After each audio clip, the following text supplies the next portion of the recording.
a privilege. I'm Wanda Chavis. I am Vileta Wilt's daughter, sitting here on the left, and Sister Daigle on the right is my other mother. And I get to just talk to them a little bit about how Ladies Auxiliary, which is now known as Ladies Ministries, helped build this district.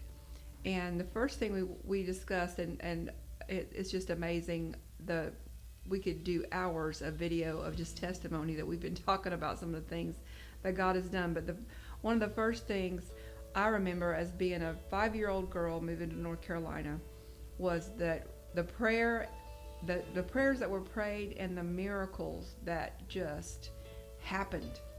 It wasn't like Dad used to say, we don't believe in miracles, we rely on them.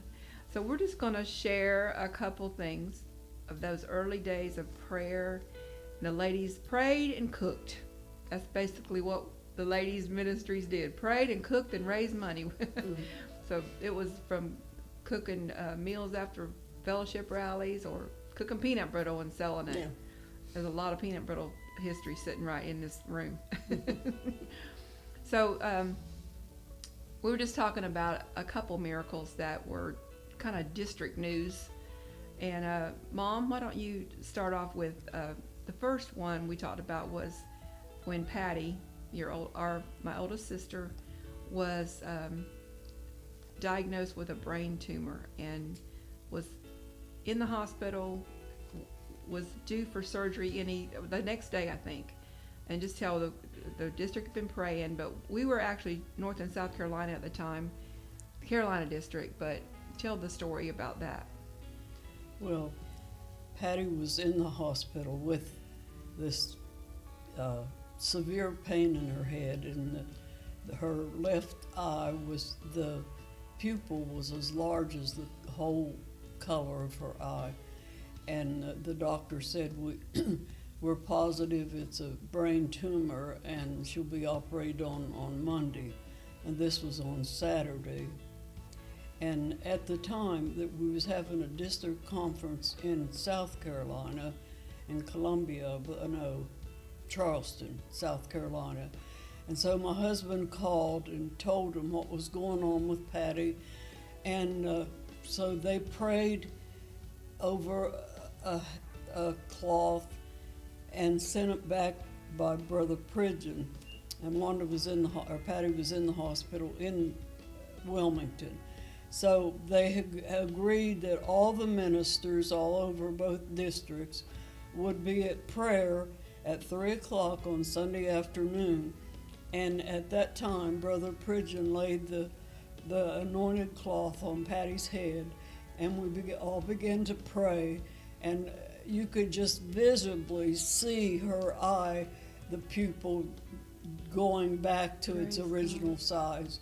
And Patty was screaming, oh, the pain is gone, the pain is gone.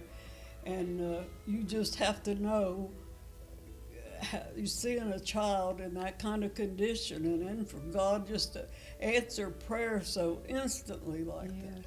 So prayer is the main thing, no matter what you're doing, wherever you are, keep that prayer line open between you and God, because He is a miracle worker. Yes, He is. And speaking of prayer lines, if anybody was around the district in, I believe it was 1976, somewhere in there, 76. Yeah. For Patty? For Debbie. For Debbie was 76. 76, 77, somewhere in there. Mm-hmm. Youth camp. Yeah. Do you remember? Mm-hmm. Brother Foss, Orland Ray Foss, was preaching, and he had a prayer line going. Now, Debbie had a leg that was 2.5 inches shorter than the other one. She had to wear special shoes, and it was a pain to try to find, shoes for her to wear. And so that prayer line that night, you want to tell that story, Mom? Yes. Well, my older daughter had a vision from God that He was going to heal Debbie. And Debbie had been through prayer lines so much that she just quit going. She said, God wants me like this, so I'll just be satisfied. But Patty just kept on, and she said, Debbie, you've got to. So she went through the prayer line, and she came back, and her one shoe that was built up, she kicked it off, and she said, Lord, if you never heal me, I'm not going to wear these old built-up shoes anymore. And so when she kicked the shoe off and stood up, she realized that she was balanced. She always had to stand on her tiptoes, you know, if she didn't have her shoe on. And so Brother Daigle saw what happened, and Brother Daigle said, "Run, Debbie!" And Debbie took off running. She'd never been able to run because of the problem. Yes. And so she ran around that auditorium, Ooh, and the was a youth time. in that auditorium ran down the steps, and they shouted over the tables in the dining room, and it was one of the most wonderful things that I've ever Yeah. experienced. It was amazing. It was amazing. And we are so those memories of those times of powerful services and the move of God, it just is incredible. And we are actually looking at two miracles right here today, because in 1993, both of these two precious ladies were struck with breast cancer, both of them.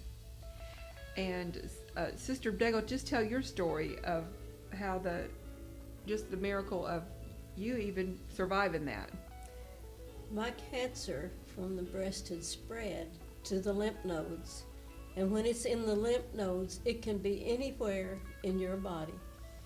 But I went through the surgery, and they removed 14 lymph nodes. 8 of them had cancer in them. Mm-hmm. And I don't understand that. There might have been some more or something. But anyway, I went through that chemo, and the Lord blessed me.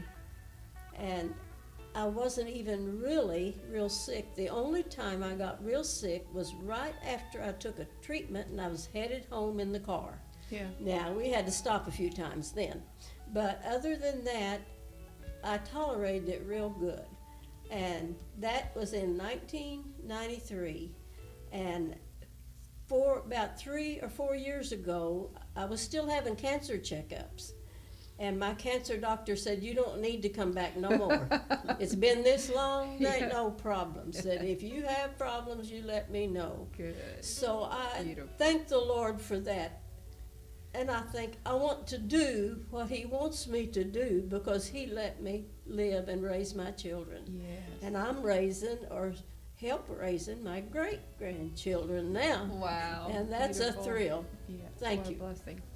So, as you've all noticed this quilt laying on their lap, we have got a piece of history here that will be at the 50th celebration.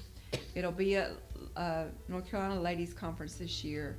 But this was done in 1976-77. It was finished in 77. Sister Pridgeon was the ladies president, and Sister Wilt was the ladies secretary.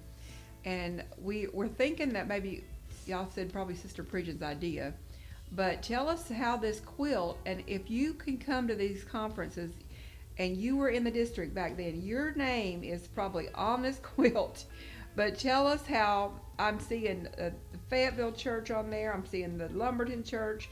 I'm seeing there's about 30 churches represented on here. Wilmington, so many. I can't even think right off the top of my head. I can't see them all. But y'all, tell us what you did. So each church had a square, right? And how that worked. How did that work? What we did, I cut up the squares of white fabric, and we gave the churches as many as they wanted, Okay. because they sold the privilege for the ladies to put their name on that square. Awesome. And so they wrote their names on that square, and you can see some of these are full. Yes. And somebody in the church embroidered on those names. So Okay. that's all embroidered to last there. But each person paid for the privilege of writing their name and that was from a certain church. Each Okay. church took a block. Right. And So in other they words, raised money for their church that way. okay. And then this quilt evidently was auctioned off, or who raised the most money or something got the quilt. Okay. So I got the quilt from Sister Pound, Okay, Sister Pound sent the That- quilt to that Sister church Elms, and raised Sister the Elms sent it to most. me. okay. So, so that was all done for Mother's Memorial that year, 1977. That money Mhm. was raised. So this was probably one of the first big projects the district did. The district was about 8 years old at this point, so it was probably it may be the only district-wide visible project. It might be. It is amazing, I don't y'all, know. to see, just for example, on the Lumberton Square, my dad was pastoring there, and it's got me and my husband and Brock, so he was the only one of our children. So we had evidently paid to be on there and just paid that money to Mother's Memorial. Such an amazing piece of art. And this quilt, we've talked about it, and we feel like the best thing to do is auction it off again for Mother's Memorial. We don't have a district archive anywhere, but this district will be viewing this quilt and seeing whose names you see on there. That it's just amazing. We've enjoyed so much this morning looking through these names, even some of the pastors that have passed away, and their names and their wives are on here. And we're so grateful for all that you two ladies invested into this district, not only as pastors' wives, but as district leaders for the ladies and mentors to so many of us. So I just wanted to thank you so much, both of you ladies, for all that you have invested in the North Carolina district. Not just in building churches, but in building people. We are standing on your shoulders as pastors' wives and ladies leaders. This district owes you so much, and we appreciate you for what you continue to do as our mentors and our encouragers. We're just so blessed and thankful for all of the information you have shared with us during these videos. And I just want to ask you, is there anything that either one of you would want to say before we close this video session, maybe to encourage someone, or just something you thought about that you wanted to share that we haven't asked you about? Either one of you. I would like to say that after we came to Wilmington especially, every church that started, I took it on as if it was my child. Right. I wanted to know everything happened to it, when they had revival, what kind of attendance they had. It was a thrill to me to see each one of the churches. Now, they've got too many now, and I'm not that associated with them, but the Lord has been good to me to let me see what I saw. Yes.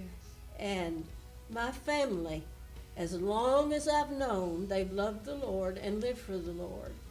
And to come out like we did, it seemed like we was in a foreign country. Mm-hmm. I'm going to say this right now. Loretta Artigue was a friend of mine.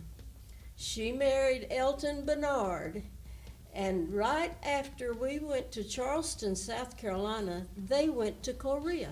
Wow. And so we corresponded back through that time, and I thought, Lord, you knew the future then, and Yes. you've taken care of it now, because I was so glad I went to Charleston and not Korea. But the Lord blessed, and they gave their life for the work, and now we have a Brother Bernard Yes. as the leader of our UPC organization. Amen. What a miracle. What a blessing. Yes, that is beautiful. Thank you for sharing that. I didn't know that information. That's beautiful. Well, it's, like Sister Daigle said, it's been a joy and a privilege to be part of something so great and so wonderful. The District of North Carolina has been very kind and good to me and my husband. They're blessed, and of course he's gone on to his reward, and I'm just waiting for Jesus to come. So, but I've enjoyed it. We're a very blessed district to have the leadership that we've had down through the years, and now we've got an outstanding district superintendent, Brother Huntley, and he's doing a great job. And we're just blessed of the Lord that we have what we have. and that we have the blessed hope of the Lord soon coming. Amen. Thank you all. Jesus. And I just say in closing, I just cannot believe that either one of you are old enough to be at the 50th. You look so young. She's 86 and I'm 87. Aren't you 86? 86. I'll be 87 in June, though. And I'll be 88 in June. So. Wow. Well, you're beautiful. Thank you. Love you both.